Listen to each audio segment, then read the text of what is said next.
पूर्वी 8 मार्च हा महिलांचाच असायचा. वक्ते महिला असायच्या, श्रोते महिला असायच्या आणि समोर बसलेल्या महिलांमध्ये महिलांच्या व्यथा मांडल्या जायच्या.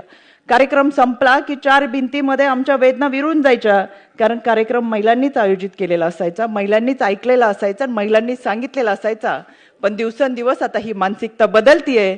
आमच्या कार्यक्रमामध्ये पुरुष उपस्थित राहतात. बऱ्याच वेळा कार्यक्रमाचं आयोजन हे पुरुषांकडून केलं जातं. म्हणून आमची लढाई 250 वर्षापेक्षा जास्त आहे. सावित्रीमाईंनी स्वतःपासून सुरू केलेल्या या लढाईमध्ये आमचे प्रश्न आम्ही तेव्हापासूनच मांडतोय. आमच्या वेदना ह्या तेव्हापासूनच्याच आहेत.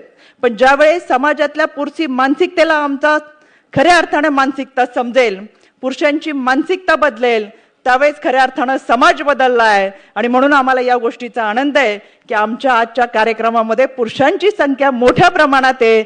याचा अर्थ आता ही मानसिकता बदलतीये. आम्ही आमच्या अस्तित्वासाठी लढतच राहू.